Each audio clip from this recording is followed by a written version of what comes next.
The Great Schwinn Showdown by Sevastian Winters. When you're 10 years old, like I was in the summer of 1982, you think life is a simple formula.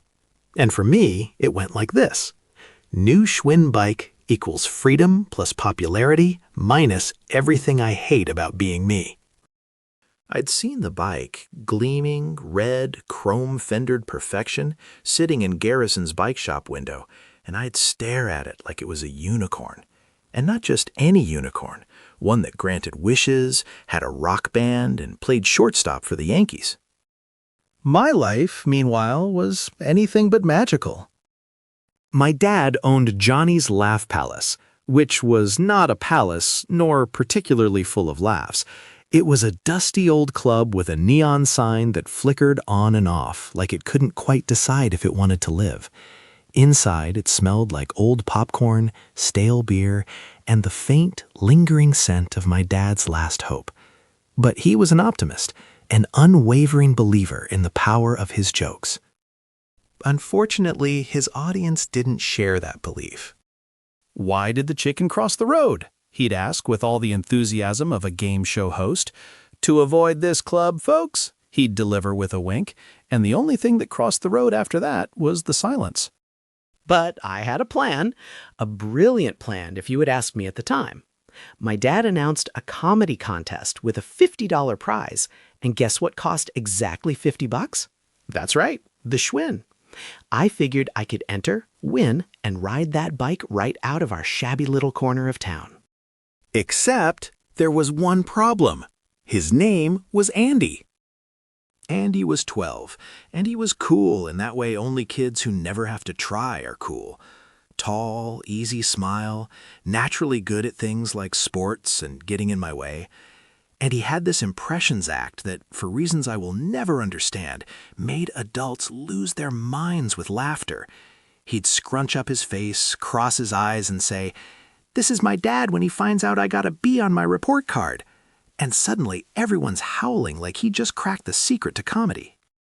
The night of the contest, Johnny's Laugh Palace was actually buzzing. I mean, it wasn't exactly Radio City Music Hall, but it was the fullest I'd ever seen it. Maybe 20 people in the audience, most of them old-timers who came for the cheap beer. My dad was backstage, rubbing his hands together like a coach before a big game, saying, "Remember, JJ, it's all about timing." And I'm thinking, sure, Dad, timing.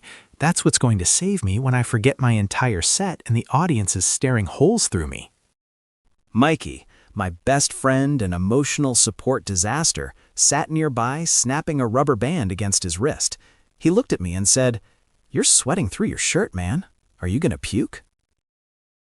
"Thanks for the encouragement, Mikey," I snapped. I adjusted my dad's old bow tie, which was way too big and flopped around like a sad fish. "If I puke, I'll aim it at Andy."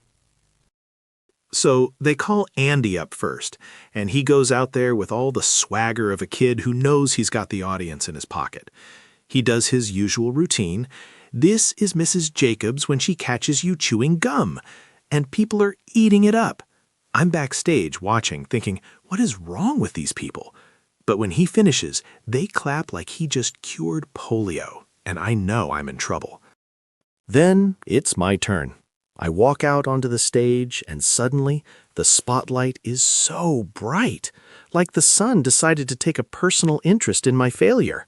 My legs feel like noodles, I can barely reach the mic stand, and I'm standing on my tiptoes, thinking, this is it.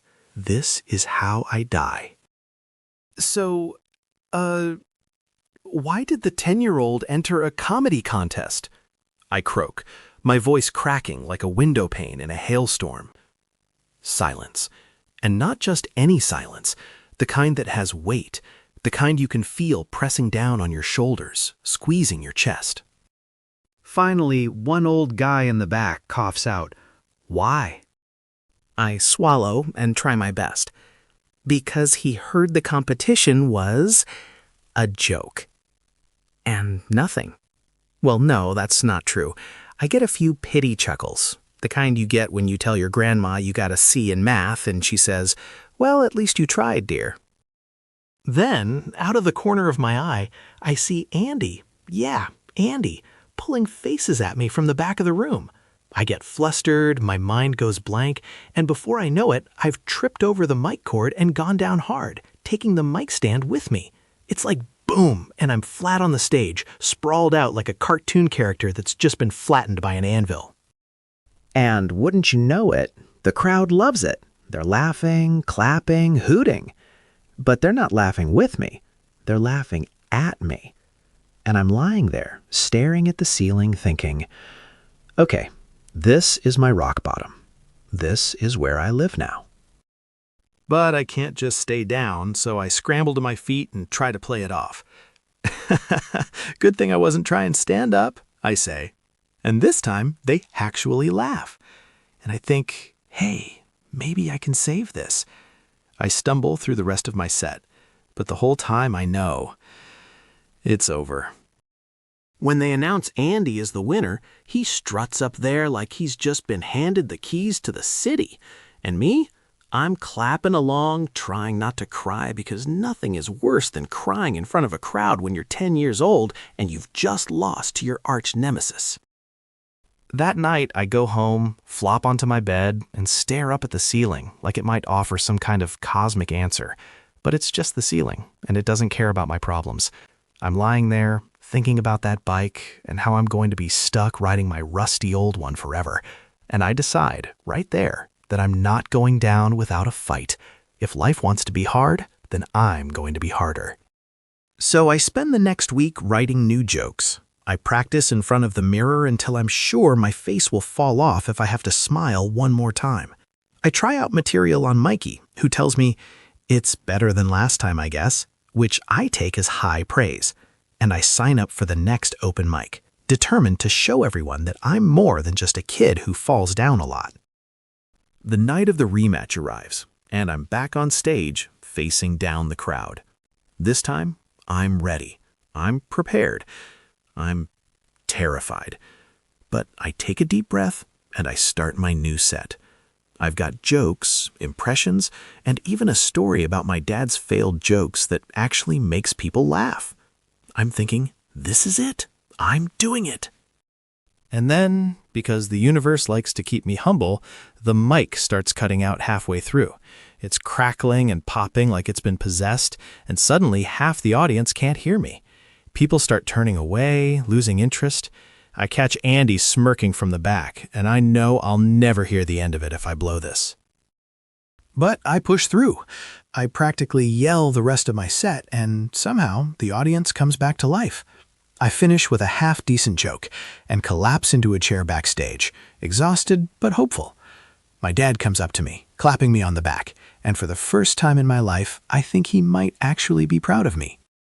They announce me as the winner, but instead of $50, the money goes straight into fixing the mic. And as I watch my dad pull out his wallet to pay the repair guy, I realize that I'm still as far away from that Schwinn as I ever was.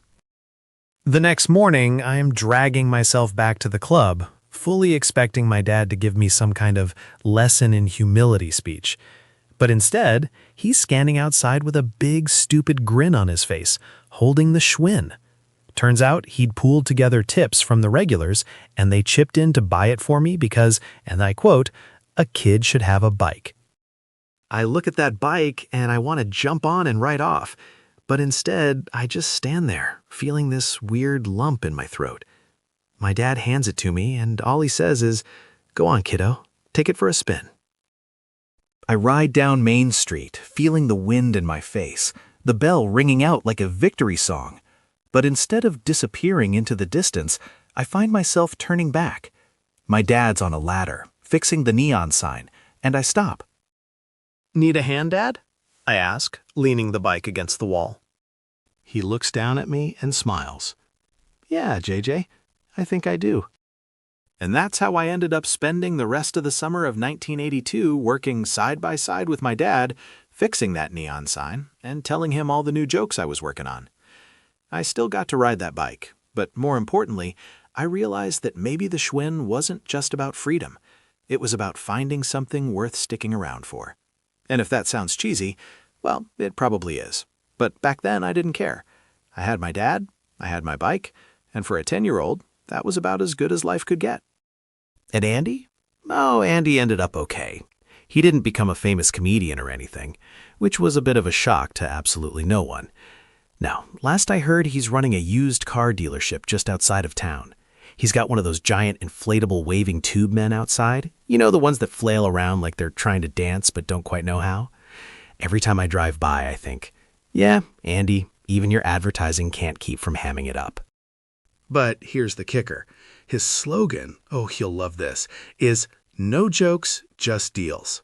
And I like to imagine him standing there in his checkered blazer, watching customers drive away in slightly overpriced sedans, thinking about that one time he beat me in a comedy contest. I smile every time I pass by and remind myself that life has a way of giving you the last laugh. As for the bike, I'm not really sure what happened to it.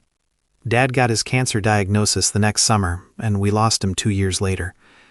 The Laugh Factory closed down, and the bank took the building.